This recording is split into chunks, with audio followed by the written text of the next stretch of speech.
டைரெக்டாக ஃபீல்டில் இறங்கி அடிக்கிறது, 3 பேரை கொலை பண்ணுறது, 4 பேரை கொலை பண்ணுறது இல்லை. ஆனால் இது ஏதோ ஒரு பிரச்சனை இருக்குது. இது ஒரு சொகுசுக்கார சல்லுன்னு வந்து நிற்கிது. இன்னும் ஒரு 8-9 பேர் இருக்காங்க. அதில் டிரைவர் மட்டும் வண்டியில் இருக்கார். நிறைய படைபலத்தோடு இருக்கக்கூடிய ஆள் உள்ளே வரும்போதே அங்கே நின்ற இளையராஜாவுக்கும் அருணுக்கும் தெரிஞ்சிருச்சு ஏதோ ஒரு சம்பவம் நடக்க போகிறது அப்படின்னு தெரிஞ்சோன்னா அவங்க என்ன பண்ணுறாங்க, வண்டி வந்து நாட்டு வெடி குண்டில் அடிச்சோன்னா அவர் ஓடிட்டார் பின்னாடி பக்கம்ட்டான்.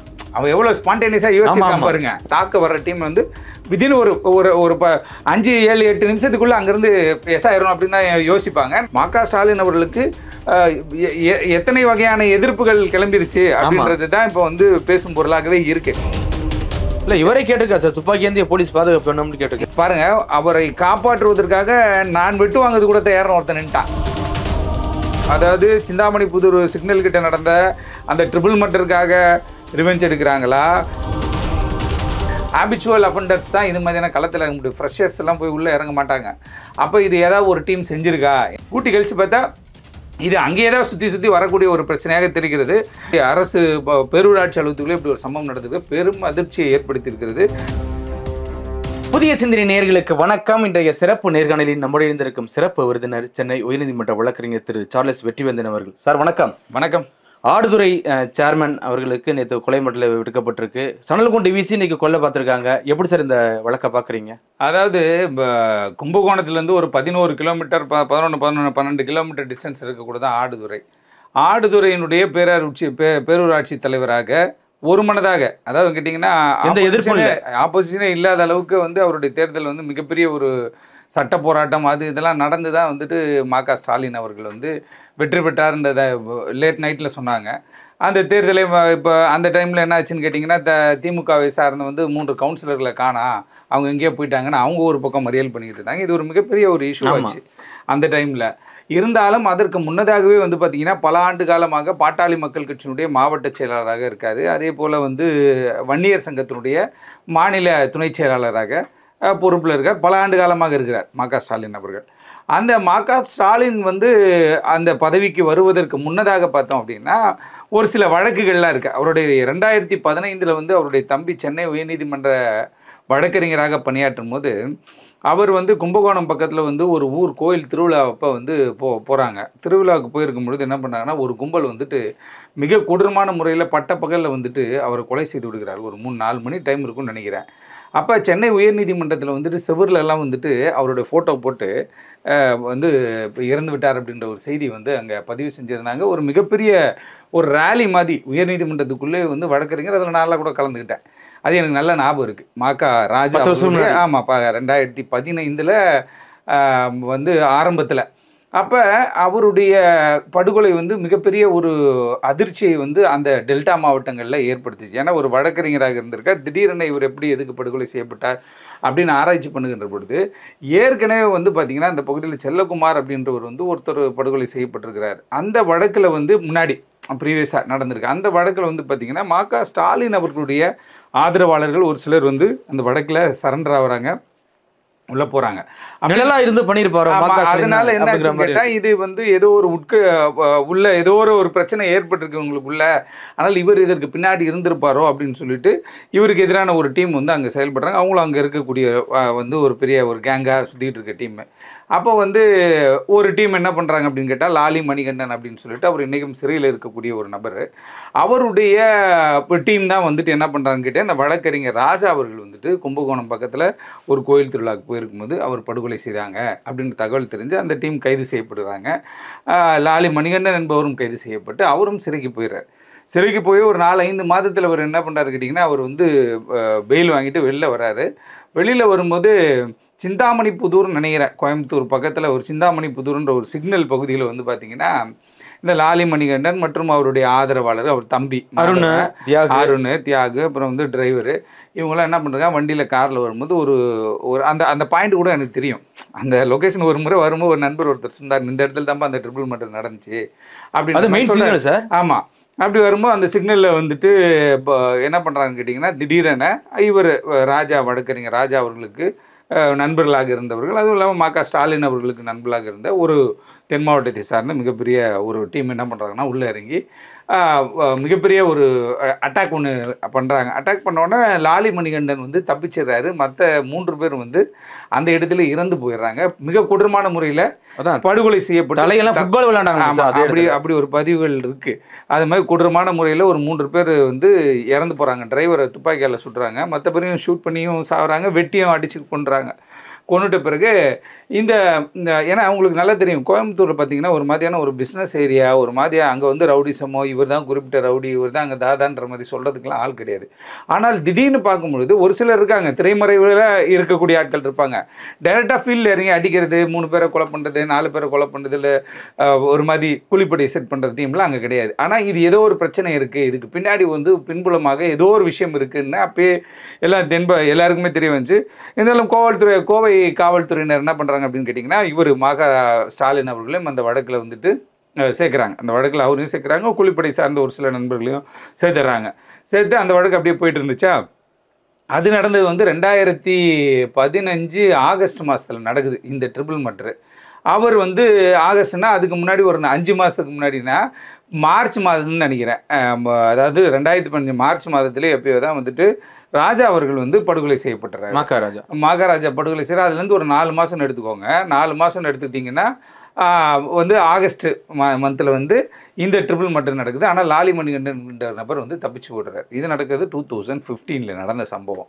ஆனால் இது மிகப்பெரிய ஒரு பரபரப்பாக பேசப்பட்டுச்சு. ஆனால் இதில் இந்த சம்பவத்தில் வந்து திண்டுக்கல் மோகன் ராமன் யாரோ மிகப்பெரிய ரவுடி இன்னோட இருக்கிறான்னு சொன்னாங்க. இல்லை அந்த சம்பவத்தில் அவங்க சொல்கிறாங்க. இருந்தாலும் காவல்துறையினுடைய பதிவுகள் அதுக்குள்ளே போய் பார்க்கும்பொழுது அவர் சார்ந்த அவர் கூட இருந்த நண்பர்கள்லாம் இருந்தாங்க, அவருக்கு வேண்டப்பட்டவர்களாம் இருந்தாங்கன்றது தான் சொல்கிறாங்க. பட் ஆனால் அது 2015 வழக்கு. அந்த வழக்கில் வந்து எல்லாரும் வந்து பாதி பேர் கைது செய்யப்பட்டு பாதி பேர் அந்த வழக்கிலேருந்து போயிட்டாங்க. அந்த வழக்கு ஒரு மாதிரி நீர்த்து போகிற வழக்கு மாதிரி ஆயிடுச்சுன்னு வச்சுக்கோங்களேன். இருந்தாலும் அதுலேயும் வந்து இப்போ உங்களுக்கு தெரியும், கீழமை நீதிமன்றத்தில் ஒரு வழக்கில் வந்துட்டு அக்யூட்டல் ஆகிறாங்கன்னு வச்சுக்கோங்களேன். ஆப்போசிட் பார்ட்டி அக்ரி ஆனவங்க என்ன பண்ணுவாங்கன்னு கேட்டிங்கன்னா, அடுத்த கட்டமாக அதை வந்து என்ன பண்ணால் உயர்நீதிமன்றத்துக்கு கொண்டு போவாங்க. சில பல விஷயங்களை வந்து சரிவர வந்து விசாரிக்கப்படவில்லை கீழமை நீதிமன்றத்தில். நீங்கள் அதை வந்து என்ன பண்ணணும் கேட்டிங்கன்னா, அந்த அக்யூட்டல் வந்துட்டு சட்டத்துக்கு புறம்பானது அப்படின்னு சொல்லிட்டு உயர்நீதிமன்றத்துக்கு போகிறோம் இல்லையா. அது வந்து டிஸ்ட்ரிக்ட் கோர்ட்லையும் கேட்கலாம், உயர்நீதிமன்றத்துக்கும் நீங்கள் போகலாம். அதாவது அக்யூட்டலுக்கு அகெயின்ஸ்டாக நம்ம ஒரு பெட்டிஷன் ஃபைல் பண்ணுறோம். இப்போ ராஜா அவர்கள் இறந்து போன அந்த வழக்கில் பார்த்தீங்க அப்படின்னா, அந்த வழக்கில் வந்துட்டு எதிர் டீம் வந்து ஒரு டீம் இருந்துச்சுன்னா, லாலி மணிகண்டன் டீம். அந்த வழக்கை வந்து அப்படியே கொண்டு போய் உச்சநீதிமன்றம் வரையும் அந்த வழக்கை கொண்டு போயிட்டாங்க. அந்த கொலை வழக்கு ஒரு வழக்கறிஞருடைய கொலை வழக்கு அப்படின்ற மாதிரியும் ஒரு கோணத்தில் போகுது. இன்னொரு பக்கம் அதுலேயும் ஒரு ப்ரெஷர் கொடுத்து என்ன பண்ணிட்டாங்கன்னா, அதில் குற்றவாளிகளை வந்து ட்ரையல்லே உள்ளே வச்சிருக்க மாதிரியே பிளான் பண்ணி அது வந்து என்ன பண்ணா சட்டத்துக்கு உட்பட்டு அவர்கள் சிறையில் இருக்கக்கூடிய ஒரு விஷயம் ஆகிப்போச்சு. இதெல்லாம் பார்க்கின்ற பொழுது இவருக்கு ஒரு பக்கம் அந்த பக்கமும் ஒரு எதிர்ப்பு இருக்கிறது. ஏன்னா ஒரு பக்கம் அவர் தம்பி இறந்து போகிறாரு. அதுக்கு முன்னாடியே ஒரு கொலை வழக்கில் வந்துட்டு அந்த செல்வகுமார் அப்படின்ற கூடிய ஒரு கொலை வழக்கில் வந்துட்டு இவங்களுடைய ஆட்கள் ஆதரவாளர் இருந்தாங்கன்னு சொல்லிட்டு அதற்கு பழியாகத்தான் வந்து என்ன அவர் கேட்டால் ராஜா அவர்கள் கொலை செய்யப்பட்ட மாதிரி ஒரு கணக்கு காட்டப்பட்டுச்சு.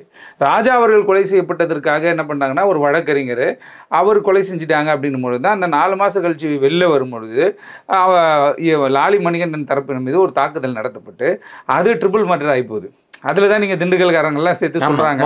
ஆமாம், அவரையும் வந்து அதாவது அவருடைய ஆதரவாளர்களோ அவருடைய நண்பர்களோ யாரோ ஒருத்தவங்க போனாங்க வந்தாங்க அப்படின்ற மாதிரி இருக்குது. அந்த வழக்கு ஒரு பக்கம் இருக்குது. அப்போ ஸ்டாலின் அவர்களுக்கு எத்தனை வகையான எதிர்ப்புகள் கிளம்பிருச்சு அப்படின்றது தான் இப்போ வந்து பேசும் பொருளாகவே இருக்குது. அது ஒரு பக்கம் வந்து கட்சிக்குள்ளேயே ஏகப்பட்ட குழப்பம். இப்போ இந்த வழக்கிலே அவருடைய தம்பி வழக்கிலே கூட பார்த்தீங்க அப்படின்னு கேட்டிங்கன்னா, வெங்கட்ராமன் என்று சொல்லி ஒருத்தருடைய பேர் சொல்கிறாங்க. அந்த வழக்கில் வந்து முன்னாள் பாட்டாளி மக்கள் கட்சியுடைய ஒரு பொறுப்பாளர் ஒருத்தர் இருந்தார், அவருக்கும் அதில் தொடர்பு இருந்துச்சு அப்படின்ற மாதிரியான இப்போவும் அது பேசப்படுது சார். ஏன்னா இப்போ வந்து அன்புமணி தரப்பு வந்து இப்போ வெங்கட்ராமனுங்கிறவரை மாவட்ட செயலாளர் போட்டிருக்காங்க, ராமதாஸ் தரப்பு இவரை போட்டிருக்காங்க. அதான் இப்போ வந்து அப்போ அந்த வழக்கில் அவர் கைது செய்யப்படும்போது பாட்டாளி மக்கள் கட்சியுடைய முக்கிய பொறுப்பாளராக அவர் இருந்திருக்காரு. இந்த இரு தரப்பினருக்கும் பதவி பெறுவதில் வந்து ஒரு போட்டி. யார்? வெங்கட்ராமன் தரப்பினருக்கும் ஸ்டாலின் அவருடைய தரப்பில். ஆனால் அங்கே பார்க்கும்பொழுது ஆடுதுறை சுற்று வட்டார பகுதி, கும்பகோணம் பகுதியில் பார்க்கும்பொழுது ஸ்டாலின் அவருடைய கை தான் ஓங்கியிருக்கும். இவர்கள் எல்லாரோடும் பழகக்கூடியவர்கள். இவர்கள் வந்து என்ன கேட்டிங்கன்னா, கட்சி தான் பாட்டாளி மக்கள் கட்சியாக இருக்கும். நிறைய பேர் நான் உதாரணத்துக்கு சொல்லலாம், இருக்கிறதுக்கு பாட்டாளி மக்கள் கட்சியாக இருக்கும். ஆனால் அவர்களுக்கு ஆதரவாளர்கள், அவருக்கு சப்போர்ட் பண்ணுறாங்க, அவருக்கு பின்புலமாக இருக்கிறவங்க பார்த்தீங்கன்னா அனைத்து ஜாதிகாரங்களும் இருப்பாங்க. ஆமாம். அப்படி வந்து நான் நேரடியாக பார்த்துருக்குறேன். அதனால சொல்கிறேன், இந்த டீமாக இருக்கட்டும், இல்லை இன்னொரு டீம் ஒன்று இருக்குது, அந்த டீம் அது மாதிரி தான் பாட்டாளி மக்கள் கட்சி பாட்டாளி மக்கள் கட்சின்னுவாங்க. ஆனால் அவர்களுக்கு ஆதரவாளர்கள் இருக்கிறது அனைத்து மதத்தை சார்ந்தவரும் அனைத்து சாதியை சார்ந்தவர்களும் அவங்கள சப்போர்ட் பண்ணுவாங்க, எல்லாமே பண்ணுவாங்க. அப்படி இருக்கும் பொழுது ஒரே கட்சி இரண்டாக பிரியுது ஏ பின்னு ஆகிப்போச்சு. அதை வந்து இன்னைக்கு வெளிப்படையமாக பட்டவர்தனம் பாவம் தொண்டர்கள் என்ன கஷ்டப்படுறான் பார்த்துக்கோங்க. ஒரு பேனர் வச்சா இன்னைக்கும் சின்னையா வைக்கணும் பெரியயா வைக்கணும் அப்படின்ற ஒரு சூழல், அங்கே ஒரு கன்ஃபியூஷனாக இருக்கா. இப்போ இதில் இந்த வெங்கட்ராமன் என்பவர்களுக்கு வந்து ஃபஸ்ட்டு இதுக்கு வந்துட்டு பாருங்கள், மா.க. ஸ்டாலின் அவர்கள் வந்து தொடர்ச்சியாக களத்தில் இருக்கக்கூடிய ஆள். அவருக்காக ஒரு பெரிய ஆதரவாளர் கூட்டம் இருக்கிறது. அவருக்குன்னு சொல்லி எப்பயுமே வந்து என்ன கேட்டிங்கன்னா ஒரு டீம் ஃபார்ம் பண்ணி எப்பயுமே இருக்கும். அவரை பாதுகாக்கிறதுனே ஒரு டீம் இருக்குது. நேற்றே சம்பவம் நடந்து ஒரு அரை மணி நேரத்தில் ஒரு கிட்டத்தட்ட 10,000 பேர். ஆமாம். அப்படி இருக்கும் பொழுது இந்த அரசியல் இப்போ ஒன்று இந்த பக்கம், அதாவது சிந்தாமணி புதூர் சிக்னல் கிட்ட நடந்த அந்த ட்ரிபிள் மர்டருக்காக ரிவெஞ்ச் எடுக்கிறாங்களா, இல்லை கட்சிக்குள்ளே இருந்து ஒருத்தர் வந்து இப்போ என்ன பண்ணிட்டாரு, இந்த வெங்கட்ராமன் வந்து அன்புமணிக்கு ஆதரவாக போனார், அவர் மாவட்ட செயலர் ஆகிட்டார், ஏற்கனவே பகை இருக்கிறது, இவர் சிறைக்கு போயிருக்காரு ஒரு வழக்கில். அப்படின்னும் பொழுது அவர்கள் ஏதாவது ஒரு கதையில் எடுக்கிறாங்களா அப்படின்றது தெரியல, காவல்துறை விசாரிக்கிறாங்க. அப்படி இருக்கும் பொழுது இந்த ரெண்டு மோட்டிவ் பெருசாக இருக்குது. அந்த மோட்டிவ் அப்படி இருக்கிற பொழுது நேற்று போன அதுவுமா என்ன பண்ணுறாங்க கேட்டால், அலுவலகத்தில் எப்பயுமே வந்து ஏன்னா பேரூராட்சி அலுவலகம் என்னதான் இப்போ நல்லா கேளுங்களேன், தினசரி அலுவலகத்துக்கு போக ஆரம்பிச்சிட்டாங்கன்னு வச்சுக்கோங்களேன், அது எந்த அலுவலகமான இருந்தாலும் கூட அவங்களால ஒரு நாள் லீவுனா கூட அவங்களால இருக்க முடியாது. ஸ்ட்ரெயிட்டாக அலுவலகத்துக்கு போய்ட்டு கூட ஆதரவாளர் 4 பேரை கூப்பிட்டு போய் உட்காந்து பேசுவாங்க, ஏதோ ஒரு கலந்துரையாடல் இருக்கும். அது மாதிரி தான் மா.க. ஸ்டாலின் என்ன பண்ணுறாரு கேட்டிங்கன்னா, விடுமுறை நாள் அன்றைக்கி வந்து பேரூராட்சி அலுவலகத்தில் போய் நம்ம உட்காந்து பேசுவோம்னு சொல்லிட்டு அருண், இளையராஜா அப்படின்னு சொல்லிட்டு லோக்கல் பீப்புள், அவங்க நண்பர்கள், அவங்களுடைய டிரைவர் உட்பட ஆதரவாளர்கள் எல்லாருமே என்ன பண்ணாங்க, உள்ளே உட்காந்து பேசிகிட்டு இருக்காங்க. அப்போ ஒரு 12:30 மணி அளவில் என்ன பண்ணாங்கன்னு கேட்டால், ஒரு கார், ஒரு சொகுசு கார் சல்லுன்னு வந்து நிற்கிது. இன்னும் ஒரு 8-9 பேர் இருக்காங்க. அதில் டிரைவர் மட்டும் வண்டியில் இருக்கார். மீதி எல்லோரும் என்ன பண்ணுறாங்கன்னா இறங்கி நேரடியாக அலுவலகத்துக்குள்ளே போகிறாங்க. அந்த அலுவலகமும் வந்து டேரெக்டாக இப்படி போகுது அலுவலகம். அதுவும் ஒரு வகையில் நல்லது, அவருடைய உயிர் இன்னைக்கு காப்பாற்றப்பட்டிருக்குது.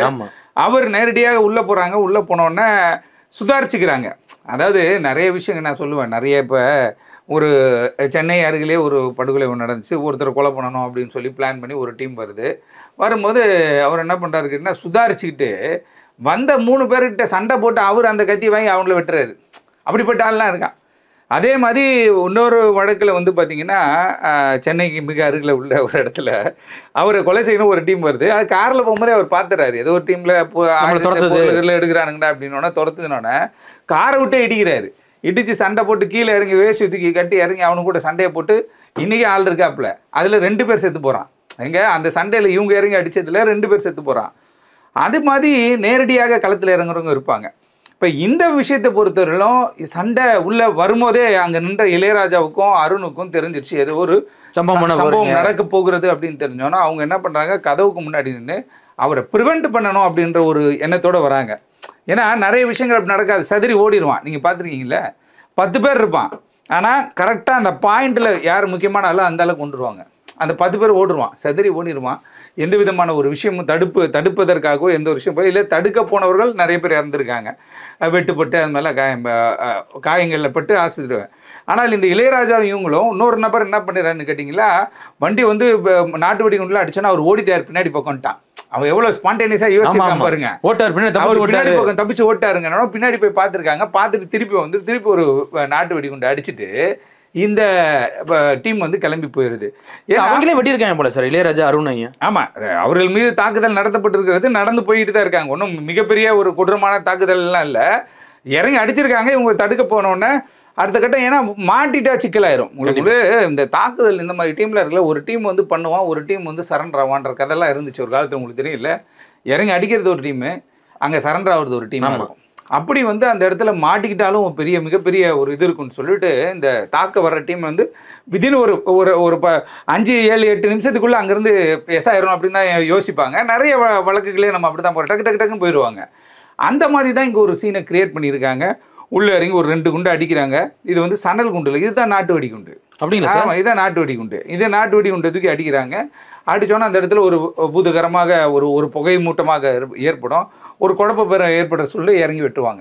இதுதான் நடக்கக்கூடிய இந்த இப்போ கையெறி குண்டு அடித்து பண்ணக்கூடிய ஒரு விஷயம். அதை முயற்சி பண்ணும் பொழுது தான் அவருக்காக பாருங்க, அவரை காப்பாற்றுவதற்காக நான் வெட்டு வாங்குறது கூட தயாரான ஒருத்தன் நின்ட்டான். புரியுதா உங்களுக்கு? இவனுடைய உயிர், அருணுடைய உயிரும் இளையராஜா உயிரும் கேள்விக்குறி. எப்போ வேணாலும் அவங்க செத்துருக்க வாய்ப்பு இருக்கு, ஏதோ ஒன்று. ஆனால் அவங்களோட குறி ம.க. ஸ்டாலின் தான். ஆமாம், அவங்க வந்து கரெக்டாக இவங்க வந்து அடையாளப்படுத்தி கொண்டு வராங்க, அடையாளப்படுத்தி கொண்டு. ஏன்னா அவரும் துண்டா தெரியக்கூடியார். ஒரு சகப்புலர் துண்டு போட்டிருப்பாரு, ஒரு குங்குமம் வச்சிருப்பாரு, துண்டா 1000 பேர் இருந்தால் கூட இவர் தனியாக கண்டுபிடிச்சிடலாம். அப்படிப்பட்ட ஒரு ஆள் தான் அவர், ஃபீல்டில் இருக்கக்கூடிய ஒரு ஆள் தான்.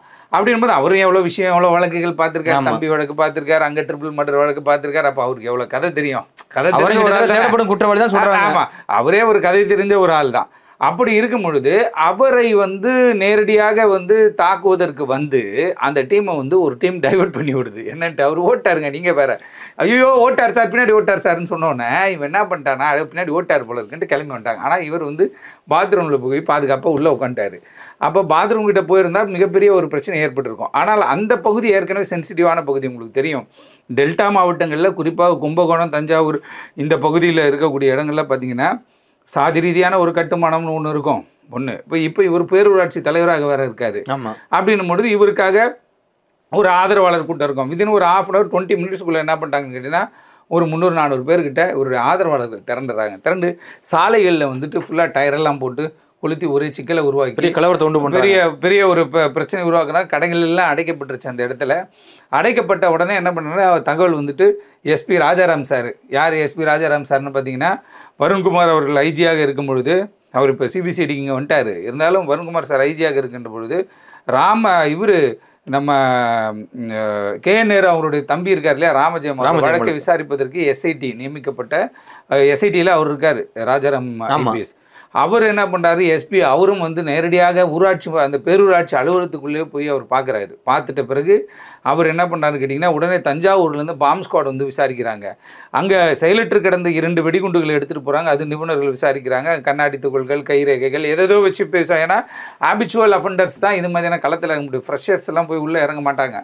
அப்போ இது ஏதாவது ஒரு டீம் செஞ்சுருக்கா? ஏன்னா தென் மாவட்டங்களில் இவர்களுக்கு ஏற்கனவே 2-3 முறை குறிவைக்கப்பட்டிருக்கிற 2022 வந்து ம.க. ஸ்டாலின் அவர்களுடைய உயிருக்கு ஆபத்து இருக்கிறது அப்படின்ற மாதிரி சொல்லப்பட்டுச்சு. அதற்கு முன்னதாகவும் ஒரு முறை அது மாதிரி வந்து ஒரு பேச்சுவார்த்தை இல்லை. இவரை கேட்டிருக்காரு சார், துப்பாக்கி ஏந்திய போலீஸ் பாதுகாப்பு வேணும்னு கேட்டிருக்காரு. இல்லை, அதுவும் இல்லாமல் கடந்த பாராளுமன்ற தேர்தலில் பாட்டாளி மக்கள் கட்சி சார்பில் வந்து மயிலாடுதுறை பாராளுமன்ற தொகுதியில் வந்துட்டு இவர் தான் போட்டிட்டார். ஒரு பக்கம் காளியம்மாள், ஒரு பக்கம் நம்ம காங்கிரஸ் கட்சியினுடைய சுதா அவர்கள் போட்டிடுறாங்க, ஒரு பக்கம் பார்த்தீங்கன்னா ம.க. ஸ்டாலின் இவர்கள் போட்டிட்டாங்க. அப்போ வந்து காவல்துறை பாதுகாப்பு இருந்துச்சு. ஆனால் தேர்தல் முடிந்த பிறகு காவல்துறை வாபஸ் நீதிமன்றத்தில் போய் இப்பயும் அவருடைய பெட்டிஷன் ஏதோ பெண்டிங்கில் இருக்குன்ற மாதிரி சொல்கிறாங்க. காவல்துறை பாதுகாப்பு வழங்குவதற்கு குறித்து ஒரு மனு பெட்டிஷன் வந்து பெண்டிங்கில் இருக்குன்றாங்க. அப்போ தென் மாவட்ட ஸ்டைலுன்றது ஒரு பக்கம் இருக்கும், ஒரு பக்கம் டெல்டா மாவட்ட ஸ்டைலுன்றது ஒரு மாதிரி இருக்கும். இப்போ ம.க. ஸ்டாலின் அவர்களை பொறுத்தவரையில் அவர் வந்து அரசியல் ரீதியாக அவர் வந்து ஒரு பேரூராட்சி தலைவராக போயிடுறாரு, ஒரு மாவட்ட செயலாளர் இருக்காரு. அதாவது ஒரு ஃபேக்ஷனில் ராமதாஸ் அவர்கள் வந்து நேரடியாக பேசியிருக்காரு. உடனே அன்புமணி ஒரு அறிக்கை சொல்கிறாரு, பாருங்கள் பேரூராட்சி தலைவர் அலுவலகத்துக்குள்ளேயே ஒரு தாக்குதல் நடந்திருக்குது, அப்போ சட்டம் ஒழுங்கு எவ்வளோ கேவலமாக இருக்கிறது அப்படின்லாம் பேசுகிறாங்க.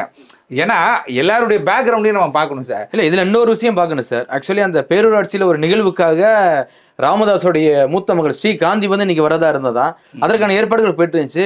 இதனாலே இப்படி ஒரு சம்பவம் நடந்திருக்குங்கிற ஒரு கோணத்திலையும் பார்க்கப்படுது. ஆமாம்மா, இதில் அரசியல் காரணங்கள் இருக்கிறதா என்பது பார்க்கணும். ஏன்னா இப்போ இந்த வண்டி பாருங்க, அந்த வண்டியை வந்து அங்கேருந்து வண்டி இறங்கி போகிறத பார்க்குறோம், திருப்பி அந்த வண்டி வெளியில் வர்றதை பார்க்குறோம். வெளியில் வந்து அந்த வண்டி விழுப்புரம் பக்கத்தில் இந்த வண்டி மட்டும் தனியாக நிற்கிது.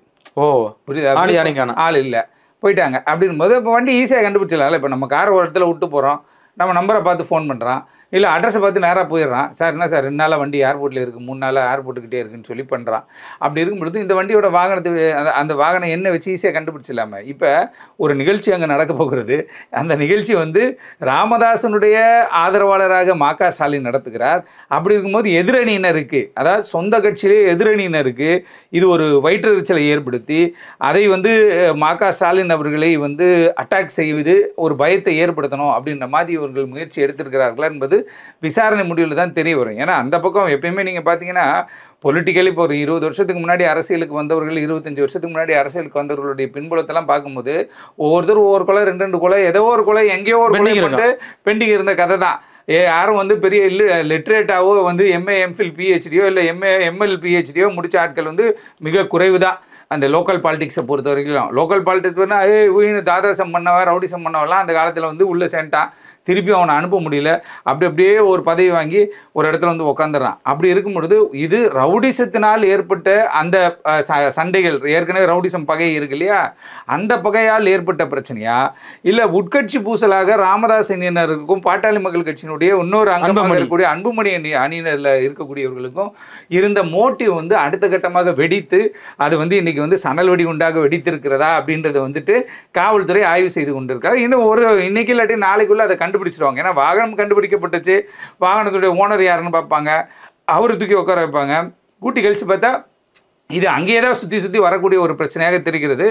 ஏன்னா இப்போ வந்து உங்களுக்கு ஆப்ரேஷன் ஃபெயிலியர், புரியுதா, ஆப்ரேஷன் சக்ஸஸ் ஆகல, ஆப்ரேஷன் ஃபெயிலியர் அப்படின்னும் பொழுது இவர்கள் தொக்காக சிக்குவதற்கு ஏகப்பட்ட வாய்ப்புகள் இருக்கிறது. இருந்தாலும் காவல்துறை மிக சீரியஸாக இந்த வழக்கை எடுத்திருக்காங்க.